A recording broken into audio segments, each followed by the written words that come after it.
Première mission pour les délégués Cocolo que vous allez élire, émettre des avis. Il y a deux sortes d'avis. Les avis d'initiative, que le Cocolo émet de son propre chef, et les avis de droit, que le Cocolo est en droit d'émettre quand la CISP les lui demande. Soyez bien attentifs. Merci Karine. Pour accomplir cette première mission, je propose de voir ensemble le chemin de l'avis de droit. Le conseil d'administration de votre société de logement est, sauf dans les cas d'urgence, obligé de demander l'avis du Cocolo dans les cas suivants. Pour les programmes d'entretien, de rénovation et d'aménagement de plus de 62 000 €, par exemple le rafraîchissement de la peinture, l'entretien des communs, des rénovations de façade ou encore l'aménagement d'un potager collectif. Mais aussi au sujet de la méthode de calcul des charges, c'est-à-dire la gestion des comptes d'électricité, de chauffage, de télévision ou d'eau. Ou encore pour toute adoption ou modification du règlement d'ordre intérieur. L'avis du Cocolo doit également être demandé pour ce qui concerne l'adoption ou la modification des programmes d'équipement collectif, le tri des déchets, la gestion de la propreté, l'entretien de l'ascenseur, la vérification du service satellite et Wi-Fi ou encore les questions de chauffage. Enfin, pour les programmes d'information et d'animation culturelle et sociale, dans le but de créer des moments de convivialité entre les locataires. Lorsque le Cocolo a reçu l'avis de la CISP sur l'un de ces 5 cas, il doit tout d'abord récolter les idées et les propositions des locataires qu'il représente. Comment ? Par mail, via Facebook ou en allant discuter avec eux. Notez bien tous les avis que vous recevez et évidemment, rajoutez les vôtres. Vous aurez alors 30 jours pour rédiger un rapport destiné à la CISP qui résume tous les avis que vous avez récoltés. Lorsque le décompte des 30 jours est terminé, votre rapport doit être envoyé à la CISP afin qu'il l'examine. 2 cas peuvent alors se présenter. Soit la CISP accepte et doit mettre en œuvre votre demande, soit la CISP refuse votre avis et doit alors justifier cette décision par écrit.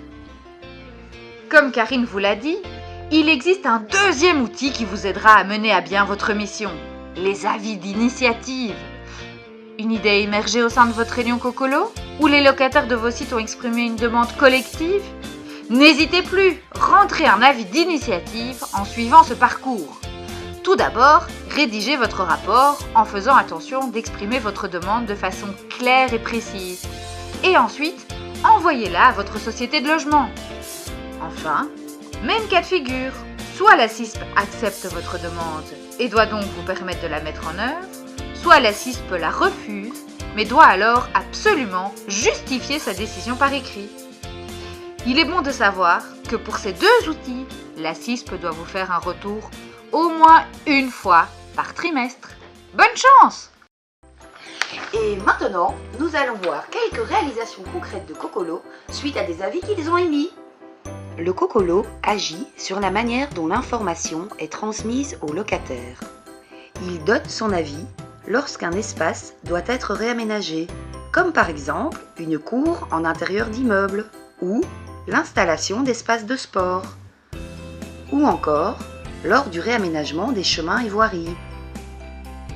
Dans de nombreux quartiers, il manque d'équipements collectifs, comme des locaux pour permettre l'organisation d'activités, ou encore pour que les délégués Cocolo puissent se réunir.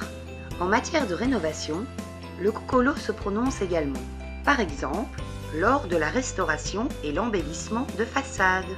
Les délégués Cocolo proposent la création de nouveaux services aux locataires, par exemple un lavoir social ou un potager collectif, ou encore des espaces de plantation et de culture individuelle. Pour améliorer le cadre de vie des locataires, le Cocolo propose que des enfants et des jeunes égayent de couleurs les murs. Il soutient également le développement d'espaces de jeu.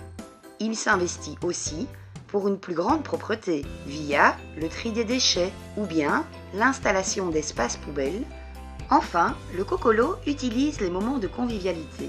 Il participe à de nombreux événements. C'est ainsi que les délégués peuvent récolter les demandes des habitants qu'ils représentent.